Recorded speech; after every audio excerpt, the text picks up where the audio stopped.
कार्यक्रम के दिखैया छत्तीसगढ़ के जम्मू किसान और किसान भाई बहनी हो तो हर मन के बहुत बहुत स्वागत है और जय जोहार है।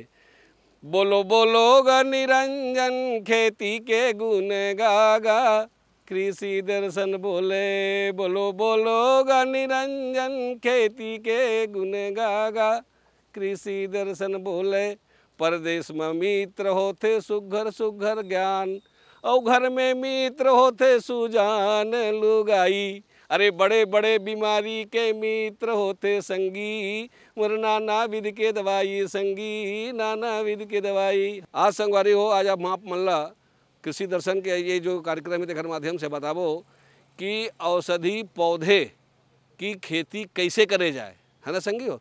काबर की कई प्रकार के ऐसे औषधि है पौधा है जिन मन हमारे छत्तीसगढ़ में बहुत बढ़िया ढंग से हो सकत है। तो कौन कौन प्रकार के दवाई है कि जो पौधा है तेल हम उगा सकत हन, कैसे उगा सकत हन, ओखर पर मौसम जलवायु सब ठीक नहीं, यही बात में जानकारी लेवो संगवारी हो।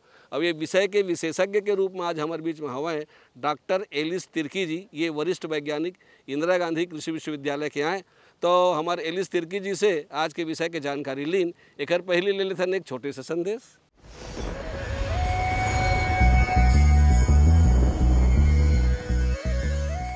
किसान भाई हमन जानथन कि मखाना काला कहथे, मखाना कैसे होथे, एकर का इस्तेमाल करे जाथे और का चीज़ बर एला उपयोग में लाए जाथे। तो जैसे कि मोर पीछे आप मन देख पात हो कि यहाँ पूरा मखाना के फसल लगे हुए हैं। तो आप मन ला बताना चाहूँ, मखाना एक प्रकार के जली पौधा होथे जेला जेकर फल ला हमन फॉक्स नट, गोरगुन नट कहे जाथे और आजकल एला सुपर फूड के नाम भी दे गए है। अब सुपर फूड के नाम एला काबर दे गए है ये एक आप मन ला बताना चाहूँ। सुपर फूड एला ते पासे कहे जाथे ताकि इमें प्रचुर मात्रा में carbohydrate, protein, fibre, calcium, magnesium ये मन सब प्रचुर मात्रा में पौष्टिक तत्व में पाए जाथे। तिही पाए से मखाना ला सुपर फूड कहे जाथे। अब हमन जानबो कि मखाना के खेती करे बर कैसन टाइप के जलवायु हमन ला चाहिए रहथे। तो एमें 20 से 35 डिग्री सेंटीग्रेड के तापमान हमन ला चाहिए रहथे और आर्द्रता के बात अगर हमन करन तो 50 से 95% तक के आर्द्रता चाहिए रहथे और ये हमारे छत्तीसगढ़ में सामान्यतः पाए जाथे। तो मैं ये कहना चाहूँ कि छत्तीसगढ़ में हमारे मखाना के खेती के अपार संभावना है किसान भाई मन।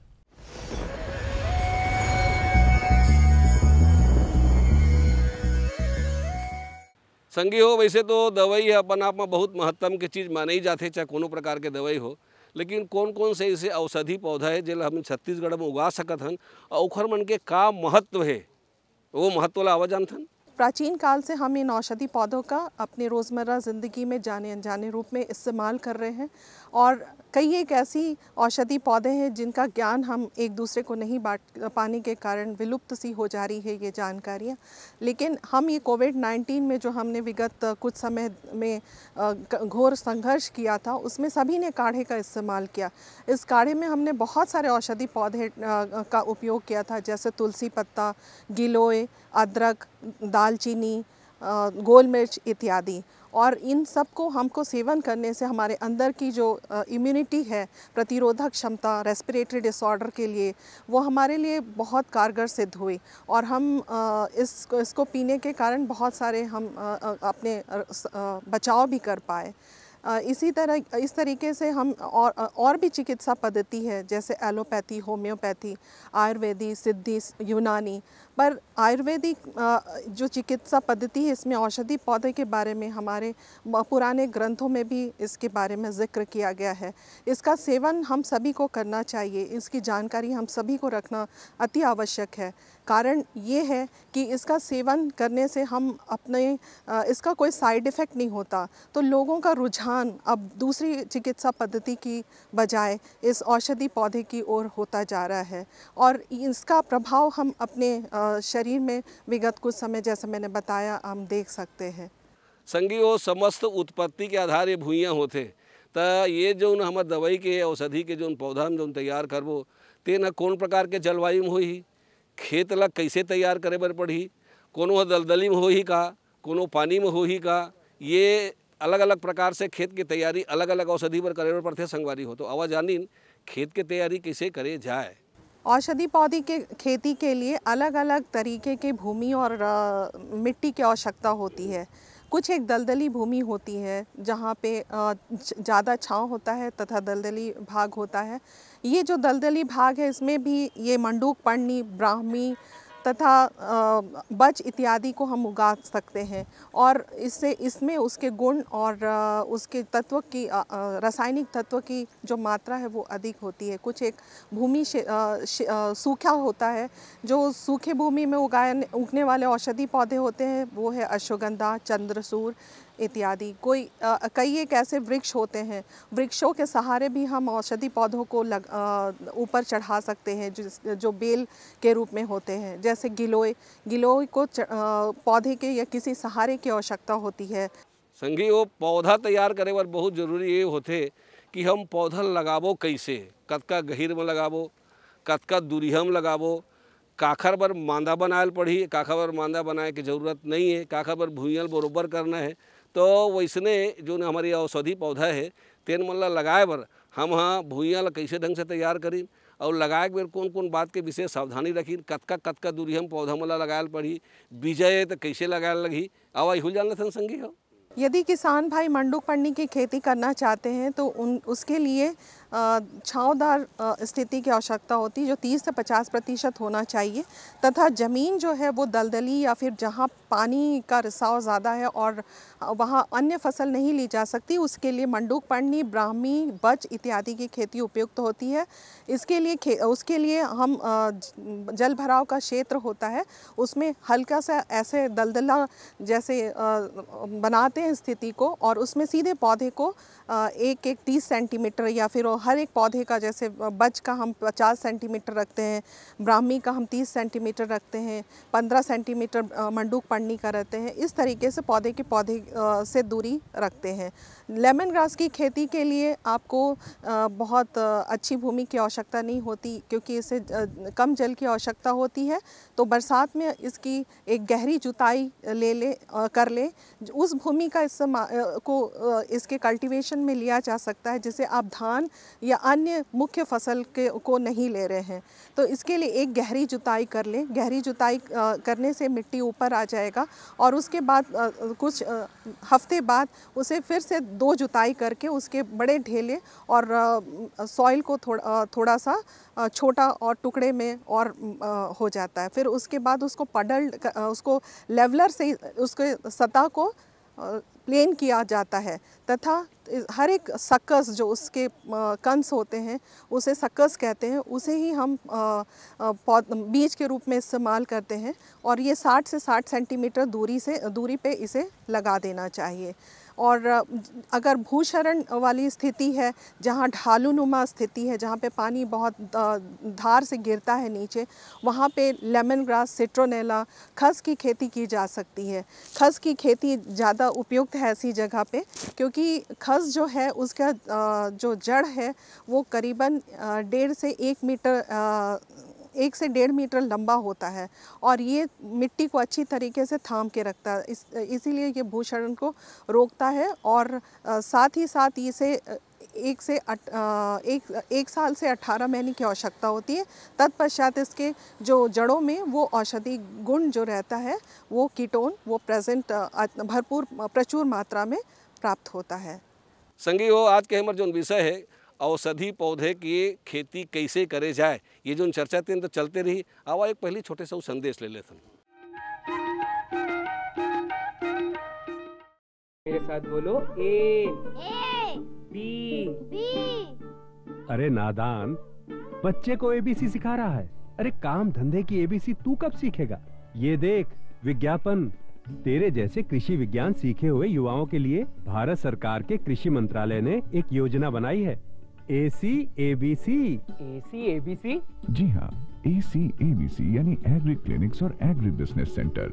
इसके तहत कृषि विज्ञान पढ़े युवाओं का चयन होने पर उन्हें मुफ्त ट्रेनिंग दी जाती है और हाँ, अपना कारोबार चलाने के लिए बैंक से लोन भी मिलता है।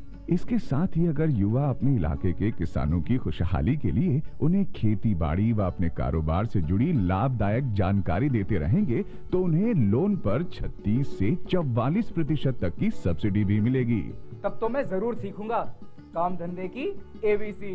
शाबाश। चलो अपनाएं स्वरोजगार, खेती में हो विकास अपार।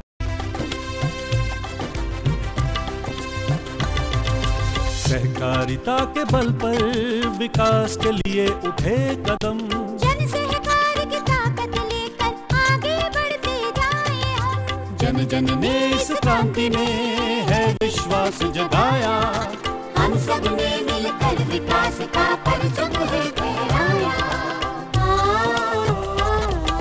सहकारिता है अपने विकास की पहचान, नए दौर में सहकारिता ही भारत का अभिमान। कृषि मंत्रालय भारत सरकार द्वारा जनहित में जारी। गांव गांव और शहर शहर में बात चली, राष्ट्रीय बागवानी मिशन की लहर चली। आसान हुआ अब फल फूल मसाले उगाना, नर्सरी लगाना और जैविक खेती अपनाना। अब हुआ तकनीकी प्रशिक्षण पाना आसान, विपणन के लिए भी है सहायता के प्रावधान। अधिक जानकारी के लिए जिला बागवानी अधिकारी या राज्य बागवानी निदेशक से संपर्क करें। राष्ट्रीय बागवानी मिशन, जीवन संवारे, खुशियां फैलाए।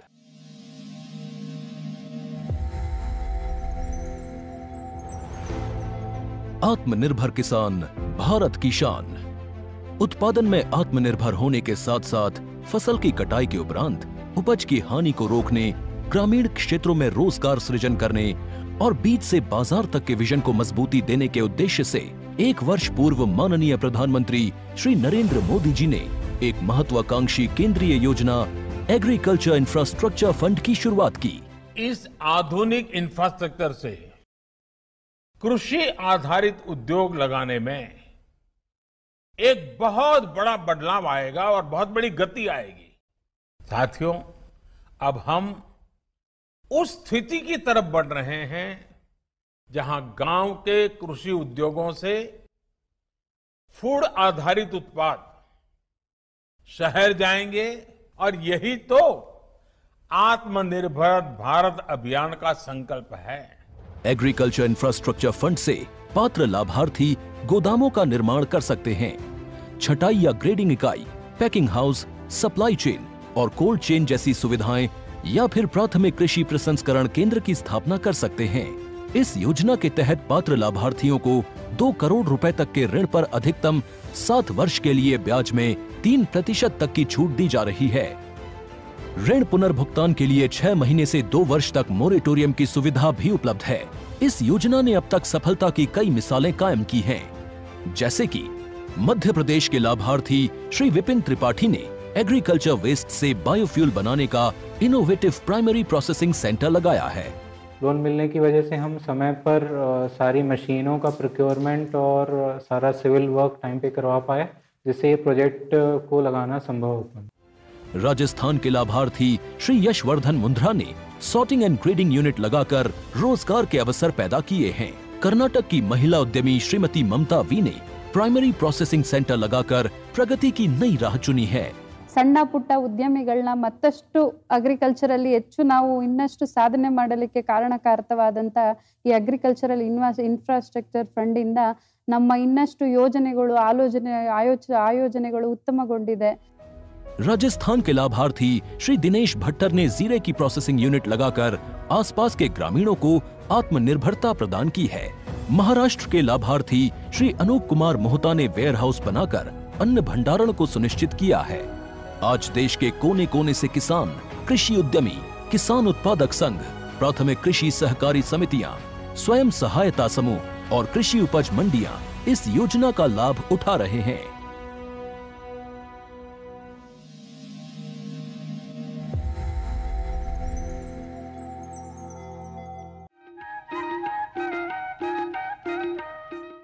विराम के बाद आप मन के फिर से एक बार स्वागत करत हूँ। संगी हो आज हमारे के जो विभिन्न प्रकार के औषधि पौधा के तैयारी कैसे करे जाए विषय में चर्चा चलते छे। वहाँ एक विशेष औषधि है मंडूक पर्णी। ये जो मंडूक पर्णी जो औषधि है तेकर चटनी बना के खा सकते हैं, सुखो के पाउडर का उपयोग कर सकते हैं। और ये यार दिमाग के नाम से, दिमाग बढ़ाए के नाम से और बहुत अकन बात भर अच्छा होते। तो आओ एक बारे में जानी पूरा। ये मंडूक पर्णी, ये मंडूक पर्णी का पत्ती है। ये मंडूक यानी मेंढक होता है, पर्णी यानी पत्ता। ये मंडूक पर्णी जो है ये भाजी है।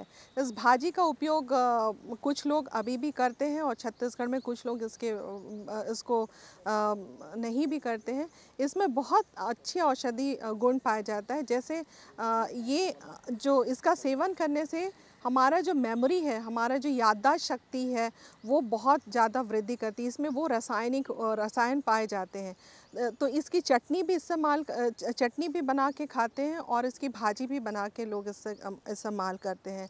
ये पानी और दलदली भूमि की एक अच्छी फसल हो सकती है, जहाँ पे आपके घर में ओवरफ्लो हो रहा है, पानी बहुत ज़्यादा भरा हुआ है, वहाँ पे इसको आप लगा सकते हैं और इसे सेवन कर सकते हैं। जैसे ब्लड में यूरिया की समस्या हो जाती है और कोलेस्ट्रॉल लेवल बहुत ज़्यादा हो जाता है, कुछ समय बाद भूलने लगते हैं, इस लेप्रोसी वाली बीमारी और ब्लड को प्यूरिफाई करना, ये सारे गुण इस भाजी में है, इस पौधे में है। तो इसका भी आप खेती कर सकते हैं या फिर अपने सेवन के लिए अपने घर में ज़रूर इस्तेमाल करें। संगी हो, ये बात पक्का है कि कोनो भी ऐसे जीव नहीं जिन कुछ न कुछ खाए की जरूरत पड़त हुई, लेकिन हमारे जो औषधि पौधा है तेमा कोई खास ज़्यादा खातू की जरूरत तो पड़े नहीं कहते नहीं, लेकिन फिर भी कुछ ऐसे खातू है जेखर से डारे से हमारा औषधि पौधा मन ला फ़ायदा हो सकत है। तो आवा वो खातू के नाम का है और मात्रा का है भूल जान लेते हैं। जितने भी औषधि पौधे हैं इसका बहुत ज़्यादा खाद और उर्वरक का हम कॉन्सेप्ट नहीं रखते हैं। इसमें ज़्यादातर FYM और वर्मी कंपोस्ट मैक्सिमम जितने भी औषधि पौधे की खेती करते हैं हम उसे 5 से 10 टन तक हम पर हेक्टर डालते हैं। बहुवर्षीय के लिए हमको 10 टन तक का डालना पड़ता है और एक वर्ष के फसल के लिए 5 क्विंटल तक हम उसको डाल सकते हैं। तो संगी हो, अब ये पक्का है तुम जानबेच कर था कि बिना जल प्रबंधन के कोनो भी जीव है या कोनो भी पौधा है बिल्कुल आगे न बढ़ सके न जी सके। तो हमारे जो अलग अलग औषधि है तेमा कोनो में ज़्यादा पानी लगत हुई, कोनो में कम पानी लगत हुई, तो एमा जल के प्रबंधन कैसे करे जाए अलग अलग औषधि के आवा यही जान लेते हैं। कम पानी में उगने वाले औषधि पौधे जैसे अश्वगंधा का इन दिनों हम देखते हैं कि बहुत ज़्यादा लोग इसकी खेती करना चाह रहे हैं, इसका उपयोग अपने रोज़मर्रा ज़िंदगी में कर रहे हैं।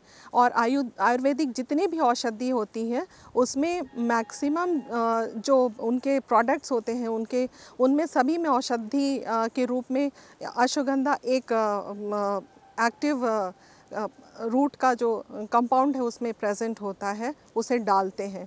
ये हमारी शरीर की दुर्बलता को दूर करता है, इम्यून सिस्टम को बढ़ाता है, शरीर की सारी कमज़ोरी को दूर करता है तथा ये हमें हमेशा तरोताज़ा फील करवाता है।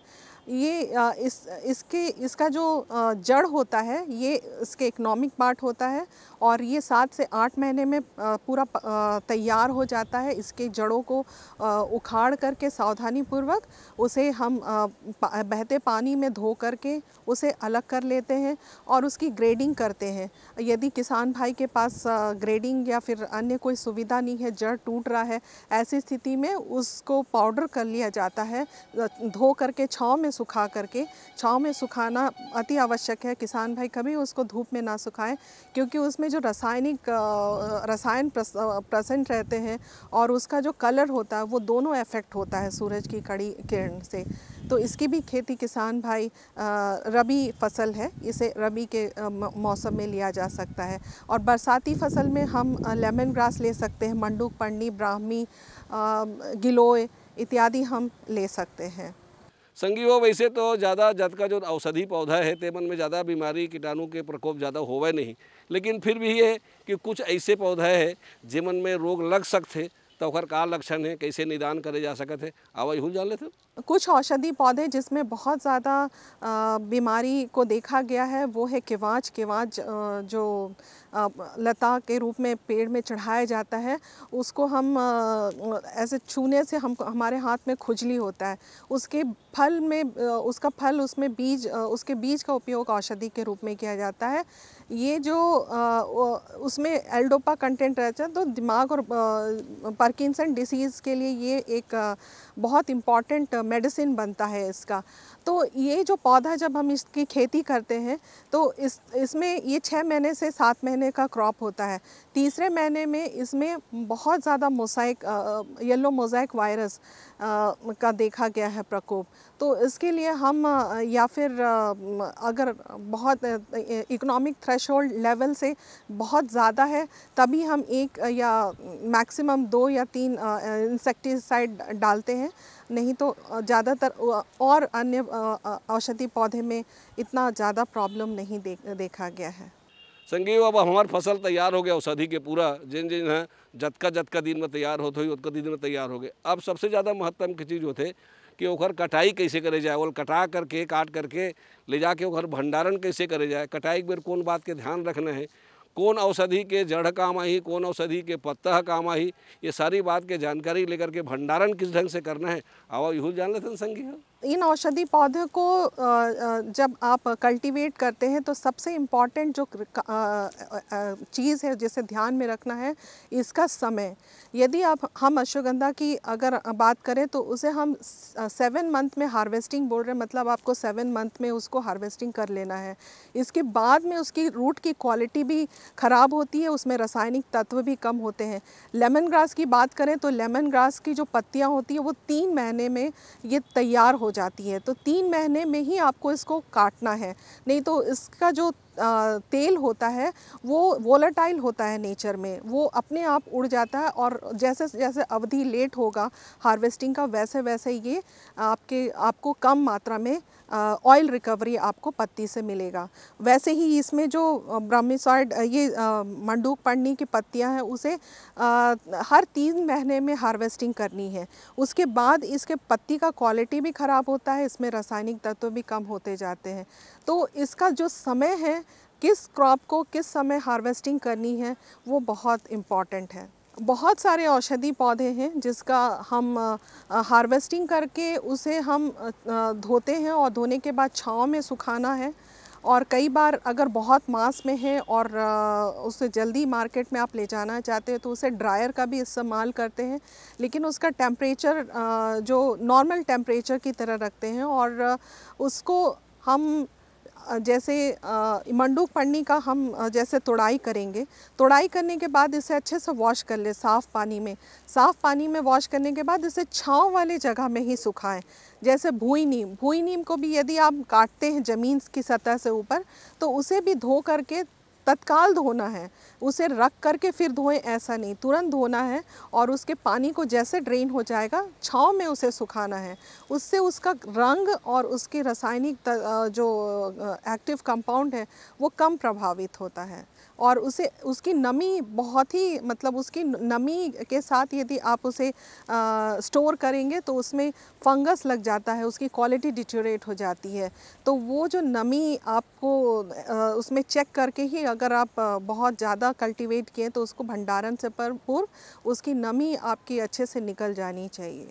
और आखिरी आते संगवारी हो चाहे कुछ भी फसल के तैयारी होए ते में हमला लागत कतका जही और हमला लाभ जो है फ़ायदा कतका हो सकत है। तो संगी हो ये जो औषधि पौधा जो उनके जो है तेमा हमला एकड़ पीछू बीजा के खातू के जल प्रबंधन के कतेक खर्चा जही एला जान लेथन और संगे संग में हमला उत्पादन के द्वारा कतका फ़ायदा हुई इहुल जान लेथन।